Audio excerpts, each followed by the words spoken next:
I am absolutely dismayed by the attempts to sow terror in the homes of Latino people. What do you mean by they're not criminal aliens?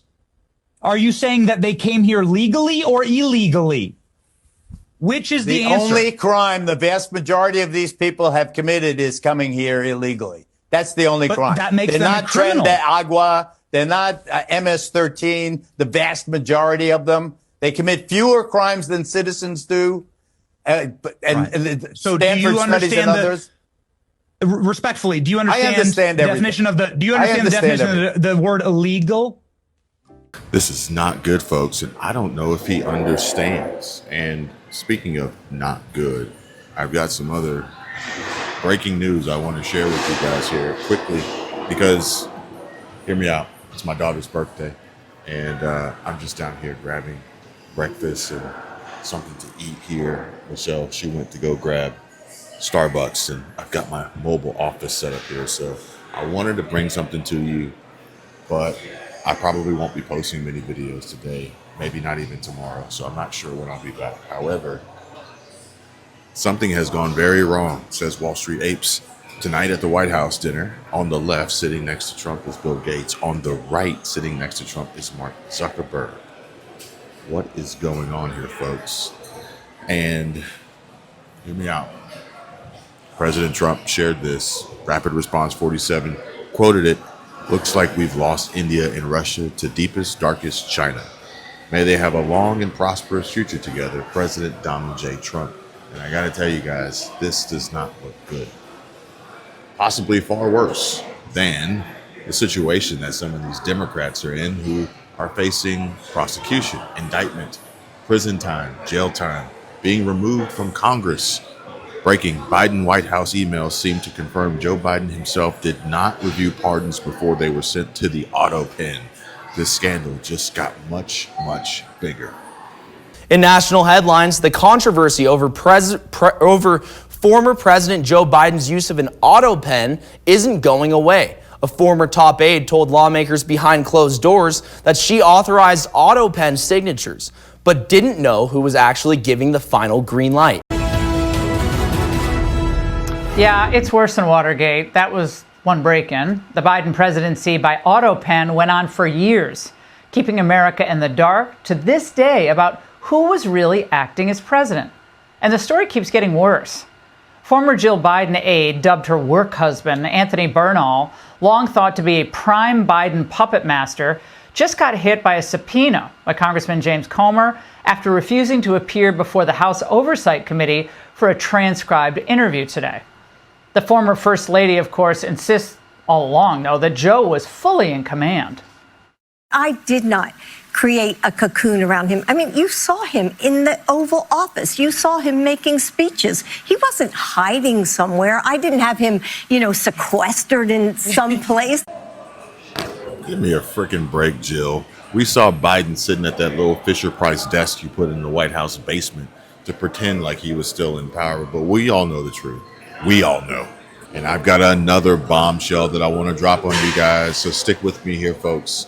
Stay locked in, don't go anywhere, because we're going places. And this one involves our friend, Benny Johnson, or some of our friends. Some of you hate Benny Johnson. Hey, it's what it is. And Piers Morgan, same. Some love him, some hate him. And Geraldo Rivera, which I'm not sure where you stand on that one, but a heated debate and argument where Geraldo basically flat out just completely melts down and loses it live on air. And the producers are forced to make a call. They have to, okay? But first, I want to thank you guys, because a lot of you folks have actually reached out and have wished my daughter happy birthday wishes, and I really do appreciate that. Some of you have even gone as far as sending super chat or super thanks and donations and coming over to Patreon. So thank you guys so much for that. As well as Michelle's got her own Patreon now. And so we just really want to let you guys know that we are truly grateful to have you as friends, family, subscribers, longtime watchers, supporters, and also a big thank you to everyone who's called Chapter to save money, to find out what potential savings exists out there, especially now, and not wasting time, because the window of opportunity is rapidly approaching to open October 15 and will be closed December 7. And after that, it may be too late. And if you are interested in saving money, specifically on your Medicare, then make sure you give our friends at Chapter a call. And I want you guys to really, really pay attention here, because it's come to my attention that most seniors are not on the best Medicare plan. They're either overpaying for the same coverage they could get elsewhere, or they don't have the coverage they need in an emergency. Chapter can review your options in under 20 minutes. It's fast, it's simple, it's easy, and it's free. If you're already on the best possible plan, they'll tell you they're unbiased and they're purely here to help folks, seniors, save money on healthcare, on average $1,100. And if you're not on the right plan, they'll help you switch, even if it's to a plan that pays them nothing. Again, unbiased, folks. This is unique and unlike any other Medicare provider out there. And this is exactly why we love Chapter so much, because they're literally just trying to help people. Chapter works for you, not big insurance or the government. And there's no pressure, just honest, free advice from professionals who know Medicare inside and out. Yes, you can move too far left. And when you do, you wind up pushing the people in the middle to the right. At its worst, Canada is what American voters think happens when there's no one putting a check on extreme wokeness. They say in politics, liberals are the gas pedal and conservatives are the brakes. And I'm generally with the gas pedal, but not if we're driving off a cliff. Sweden opened its borders to over 1.5 million immigrants since 2010, and now 20% of its citizens are foreign-born, and its education system is tanking, and it has Europe's highest rate of gangland killings. To which liberals say blaming immigrants for the rising crime rate is racist. Yeah, but is it true? Of course it's true. It's not a coincidence the quality of life went down after the Somali gangs started a drug turf war using hand grenades. Calling it racist doesn't solve the problem. Well, you know, you've fallen, backslid a mighty long way when you have folks like Bill Maher essentially calling out your party, Democrats, the left, for the hypocrisy, especially when it comes down to just overall hatred for Trump. But because of that, letting our country fall to shit in this wild immigration chaos and battle. And that's just the beginning. That's just the tip of the iceberg. But as I promised, Benny Johnson, Piers Morgan, Geraldo Rivera, in a heated exchange. Please watch, pay very close attention, and let me know what you guys think about it in the comments. What do you mean by they're not criminal aliens? Are you saying that they came here legally or illegally? Which is the answer? The only crime the vast majority of these people have committed is coming here illegally. That's the only crime. That makes They're them not a criminal. Tren de Agua. They're not MS-13. The vast majority of them. They commit fewer crimes than citizens do. So do you understand respectfully, do you understand the definition of the word illegal? Because you just said they came here illegally. Do you understand what that means?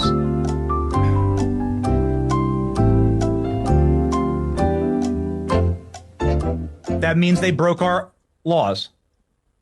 The laws on the books. I am absolutely dismayed by the attempts to sow terror in the homes of Latino people. For instance, Puerto Rican people. Puerto Rican people look just like Dominican people, just like Cuban people, just like more or less Venezuelan people. And yet Puerto Rican people are citizens. Puerto Rican people are being harassed by ICE. They're citizens, but they are also Latinos. There is a racial component. There's a racial component. Puerto Rican people have American passports, Geraldo. What are you talking about? And so now they carry their. Puerto Rican people have to carry their American passports to show you that they belong here. Do you carry your American passport, Benny? Do you? I carry an ID everywhere I go. Yes, and a firearm. But like, is your contention that America is deporting Puerto Ricans back to America? Is that the point? My contention, wise ass. Can you give me like an example of that, for instance? Because I can give you examples, Geraldo, wise ass. White. My contention, wise ass, is Chinese, black, and Hispanic people that are all here illegally. And here's my question for you, Geraldo. My question for you is this. What do you mean by they're not criminal aliens? Are you saying that they came here legally or illegally?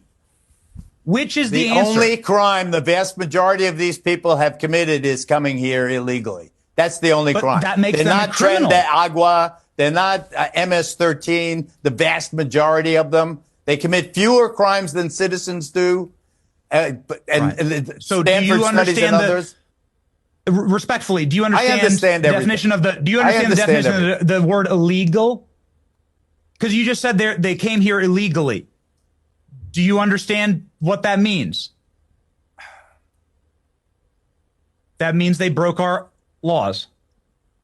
The laws on the books. So did the jaywalkers. Is enforcing. So did the jaywalkers.